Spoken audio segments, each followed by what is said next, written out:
12 Rules for Life, an antidote to chaos. Dr. Jordan Peterson. Doctor, good morning to you. Thanks for making a couch call today. You bet. What do you make of this Drexel professor who's been in and out of the news so often, and now he's blaming that for the cause of the shooting in Texas? I think he's applying his ideological formula to a very complex problem. And it's an easy thing to do. It's this sort of postmodern formula that's taught to university students everywhere now. What is the formula? Attribute everything to racial disparity and oppression, victimization. Just everything? Well, essentially, it's a recasting of Marxism, I would say. And with the Marxist theory, it was rich against poor, bourgeoisie against proletariat. And that was recast in the 1970s as oppression due to group identity, essentially. And so that's where identity politics came from. It's a formula you can learn in about a day, and then you can use it to explain everything. College is designed to teach you to think about the world and prepare you for the world outside of college. How is this helping that, and what kind of students are we getting when they're 22, 23, whenever they graduate? You have the tense wrong. College was that. Understood. So, and I don't think it is that in many cases now, especially in the liberal arts, and that's a real catastrophe. Much different than my experience 15, 20 years ago. Yeah, well, things have changed dramatically in the last 5 years, I would say. And we saw this rise of political correctness in the 1990s. It burst forward in between 1990 and about 1993. And then it seemed to subside a little bit, but it's back with an absolute vengeance now. And we know that most of the university campuses, in the liberal arts anyways, are heavily dominated by leftist thinking, and radical leftist thinking for that matter. Well, what happened, Doctor, in the early 90s to spawn this? Well, I think it's popped up more or less repeatedly since the late 1960s. I'm not sure exactly why. Started with the anti-war movement? Yeah, with the anti-war movement, but there was a fair bit of radical thinking in the 1960s on the left side, and many of those people ended up teaching in universities.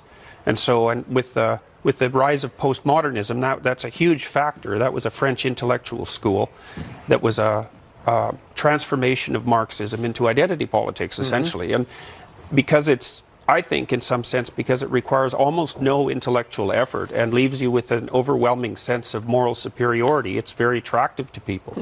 They're basically teaching young people, I would say, to be ideological avatars, to go act out this pernicious doctrine in the real world. Well, some of them were doing that. They were howling at the moon. They were screaming in the night. They were upset at the year anniversary a few days ago of President Trump being elected. What do you make of that?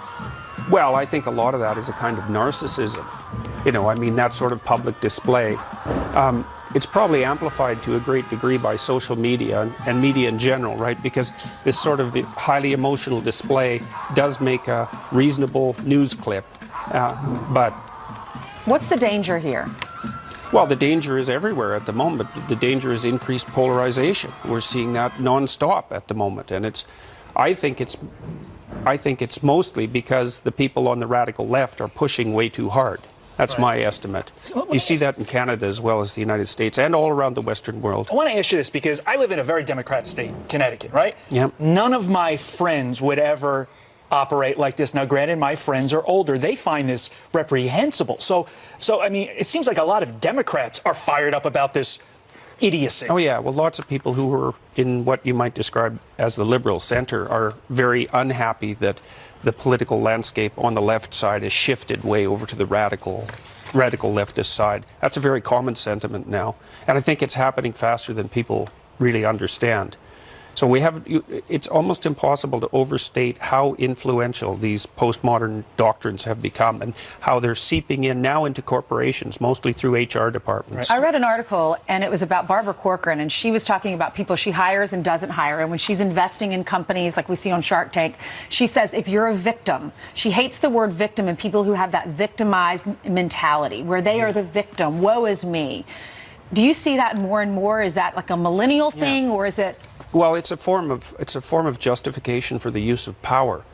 You know, if you're a victim and you can ascribe moral superiority to yourself, then you're justified in the use of force. And I did a paper with a student of mine who toured the mass graves in Eastern Europe and Yugoslavia with the UN, and we looked at the precursors to genocide, and one of them was an enhanced sense of victimization that allows you to lash out at the hypothetical perpetrators before they before they do anything because you're being victimized. You saw the same thing to some degree in Nazi Germany. Yeah, Hitler. Because, yeah, well, Hitler felt very victimized. Yeah, Hitler claimed that the Jews were victimizing Germany, essentially. And so once you're a victim and you have all the moral status that goes along with being a victim, then you can't do any wrong, essentially. So. Interesting discussion. Dr. Jordan Peterson's new book is called 12 Rules for Life, an Antidote to Chaos, which we certainly need now. Doctor, thank you very much. Thank you, Doctor. Thank you. Hey, thanks very much for the